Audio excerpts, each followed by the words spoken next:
Recently, I've been in the listening mood. I feel like I'm not as social as I was literally a week ago.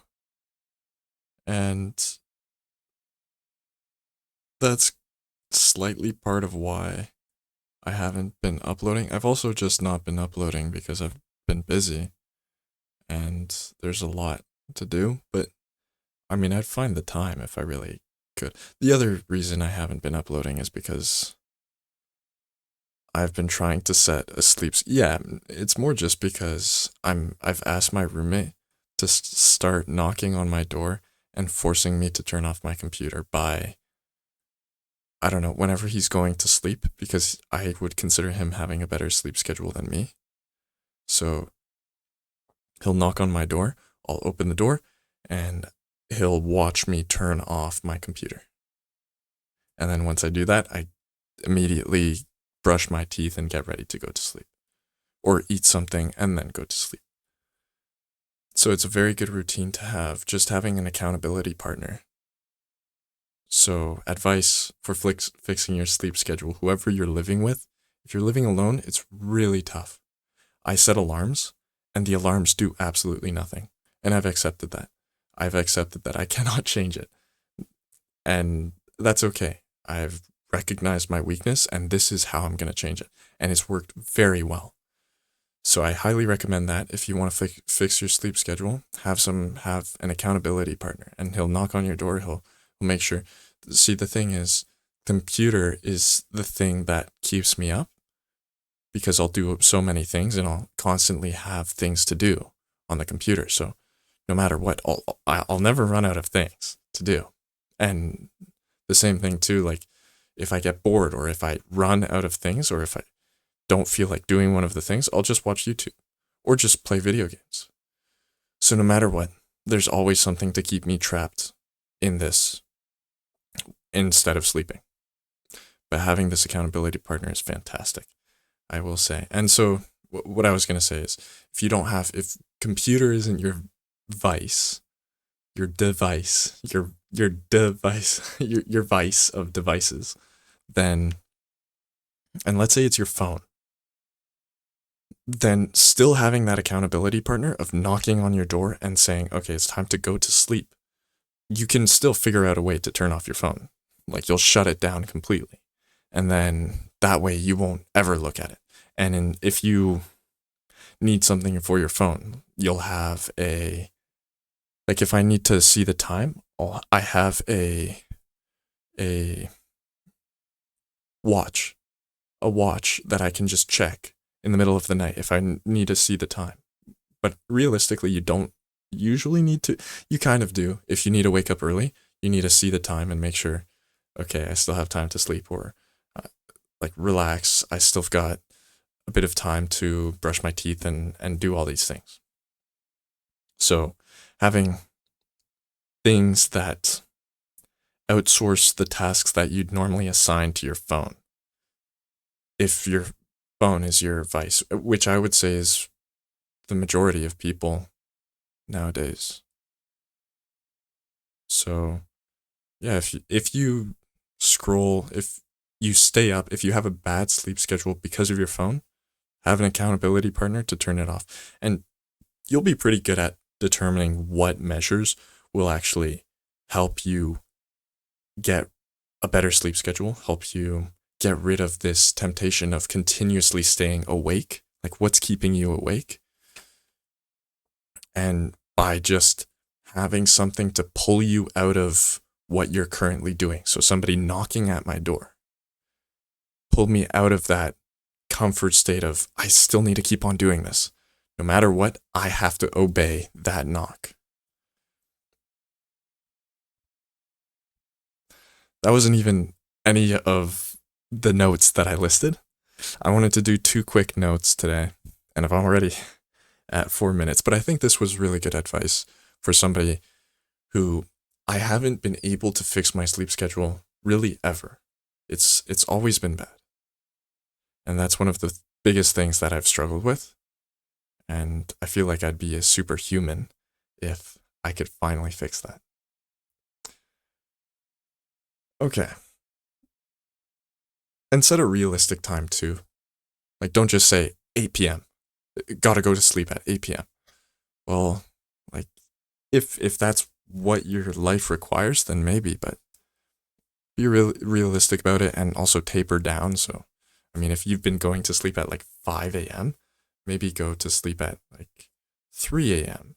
And then next day or in a few days, you'll consistently go to sleep at 3 a.m. And then after a few days, then you'll go to sleep at 1 a.m. And then you constantly lower it so that it's not such a massive shock and you just stay in bed awake. Because that won't be helpful either. You'll associate your bed with just being awake and it'll be very restless. So you have to find a balance as well. You can't expect it to happen overnight, ironically. I wanted to talk about the Playboi Carti album on the 23rd. It is the 28th today. So basically 5 days ago. 5 days ago. I was going to say 7 because it's like close to a week and 7 days. Doesn't matter. 5 days ago. Playboi Carti album. And he actually, okay, I'll get to that. He actually released a new album. Well, released a deluxe album from the new album called Sorry for the Wait. I think that's pretty funny. That's such a good title to me. Like it's called Music Dash Sorry for the Wait. I really like that title actually. I think it honors the fans and acknowledging that he did mess up by continuously postponing his album and he wants to make it right with his fans. And he finally posts the leaked songs that have been leaked for years. And now he's posted them. But he's still not going to post Kid Cudi. Post They Tryna Be Cray. That one. That one was a really good song. That's so sad though. Okay. I realized people listen. Okay. This had nothing to do with the Playboi Carti album, I just realized. The first note, at least. The rest, I realized people listen to Horsemeat just to listen. He doesn't provide great advice, or when it is something that I align with, it's not revolutionary. People tune in to hear his thoughts. So they tune in. Horsemeat, if you don't know, is an interesting YouTuber. I'd say he's more YouTuber recently. He used to be on Reels and maybe TikTok. I don't know if TikTok for sure. I know for sure Instagram Reels. And that's where he gained most of his following, short form content, just making Reels about titled under suicide tips or depression tips or anti-suicide tips or loneliness tips. And that was what it was titled. But in reality, he'd do some ridiculous, absolutely absurd would you rather. Like, I cannot do it justice by describing the would you rather. He's got some diabolical ones. I don't know if I'd even recommend finding any of them, but that's how he gained most of his following. And they are funny because they're just, how do you even come up with that? You have to be demented to be thinking those things. You have to be seriously messed up. But here he is, the man in the flesh, or I guess on the screen. So that's how he got his following. And now he's basically been banned so many times so that he's just on YouTube and he's just doing vlogs now. And he's talking about his life and talking about what he thinks about the current climate, the current social climate, the current situations of people, and things that have happened to him that relate to the situations in people's lives.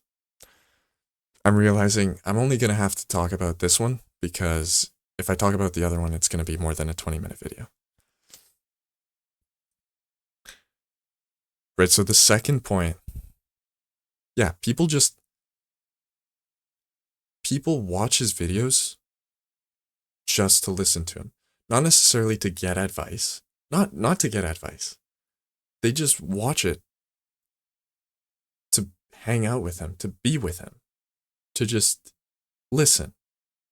So I'm not the only one in that listening mood. And there's a bunch of comments that are like, wow, I'm so blessed. 13 minutes, posted 13 minutes ago.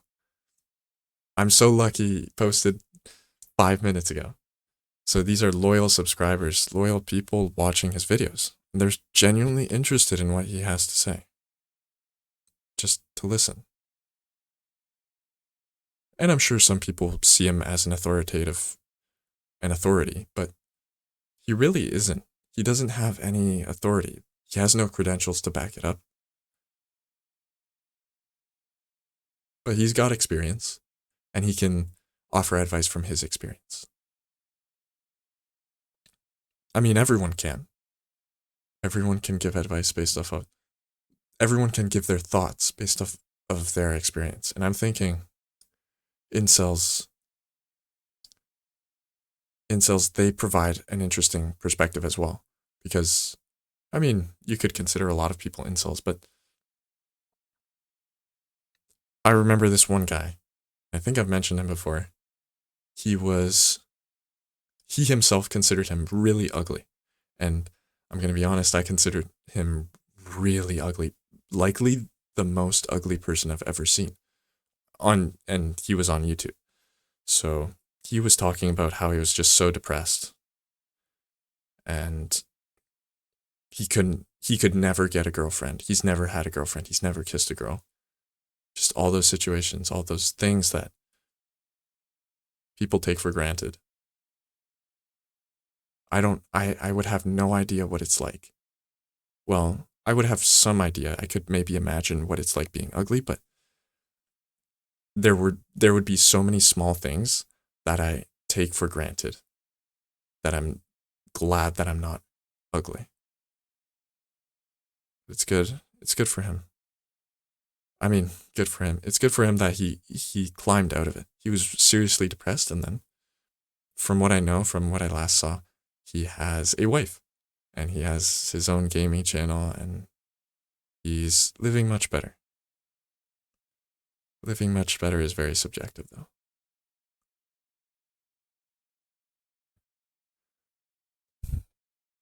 The other thing, okay, so horse meat, he doesn't provide revolutionary insight.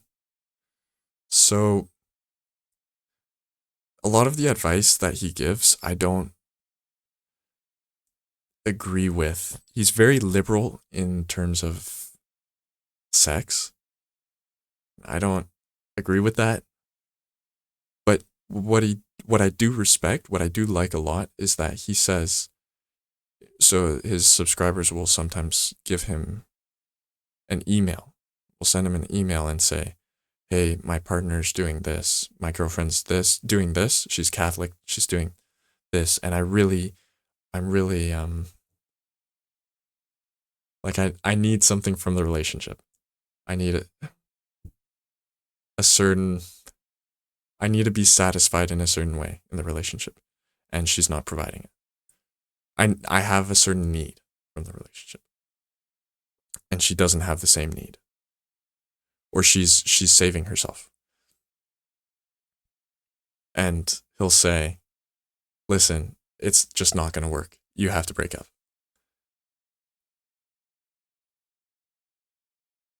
And I'm glad he doesn't push it and say, well, she should accept your view.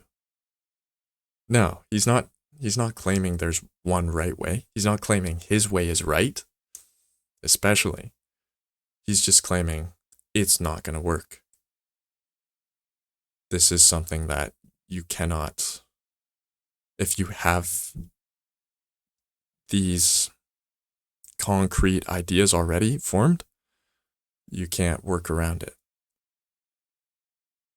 And you just have to break up.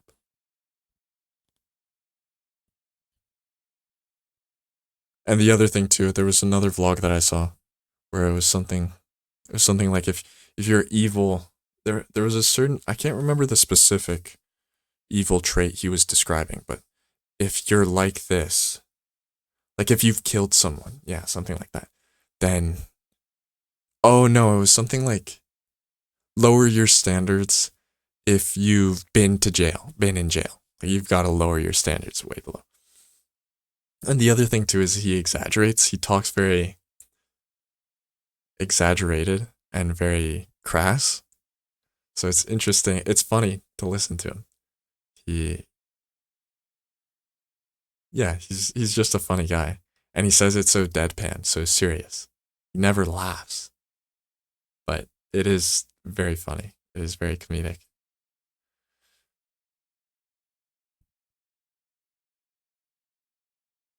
Right. So he was saying lower your standards, but it was obvious that you would like you've been in jail, you've abused women. You should maybe lower your no. You should lower your standards. And it's like, okay, that's a given. Like what advice is applicable to me though? And there wasn't really any advice applicable to me, but it was still nice just listening. Sometimes I'm just in that listening mood. Okay. Playboy Carti album, as promised. I'm not much of a Playboy Carti fan.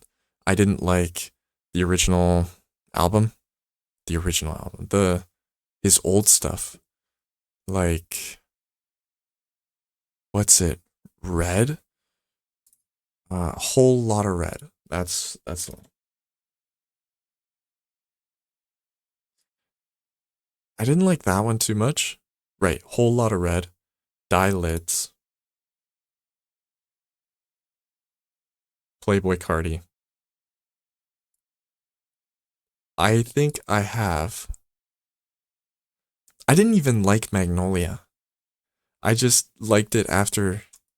Not even liked it, but I just kind of. It somewhat grew on me just because I've heard it so much, but I still didn't really like it. I liked RIP from Die Lit, and that's really it. I didn't even like Shuda that much. Shuda is alright though. I can't remember how it goes, but I see that I have it in one of my playlists, one of my many, many playlists, but not in my liked.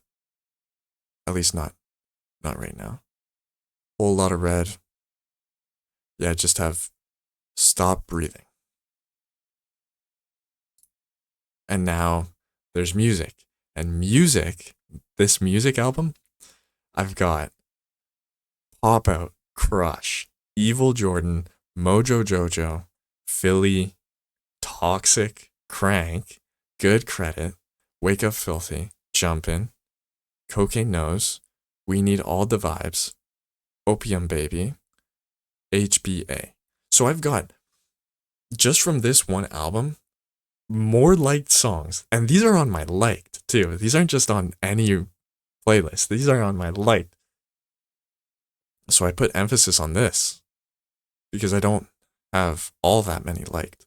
I mean, okay, I have 425 songs on my liked, but I listen to a lot of music, and I'd have yeah, I listen to a lot of music. I'll just say. So putting this on my liked actually means something. It's not just anything. So I have more songs from this one album than his entire catalog so far. So I really like the album. I mean, I like the album. Yeah, I don't know what it is, but I really liked Pop Out, the first song. And that one's really controversial because people seem to hate it. In fact, Pop Out is one of the lowest. No, no, no. It's not the lowest. No, there are other lowers. There's a lot that is low. I'd say it's probably around the mean, around the median. Yeah, it's probably around the median. But I really liked it. It's really I don't know how to describe it. Like really artificial, but I like that sound. It's so ingenious, so novel that I've never heard it before. And it just somebody said it sounds like spoons in a blender. But yeah, honestly, I like it.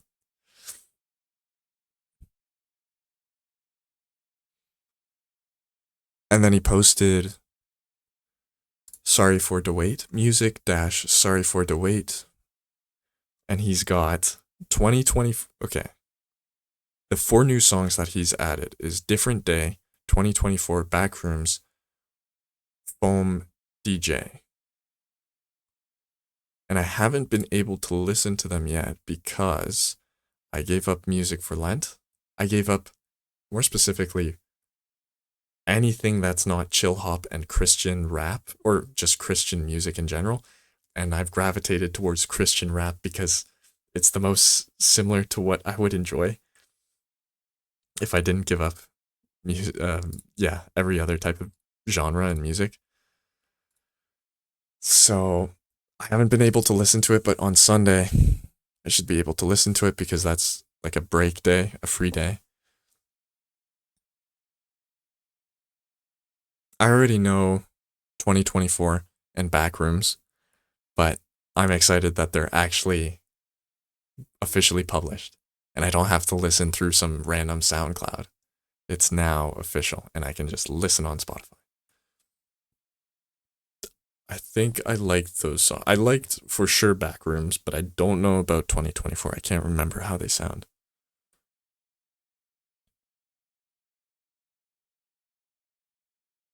Yeah. I mean, I listed Pop Out, Crank, and Evil Jordan as the songs that I think these were the songs that I most liked. Pop Out I really liked. Crank is yeah. Jumpin' I really liked as well.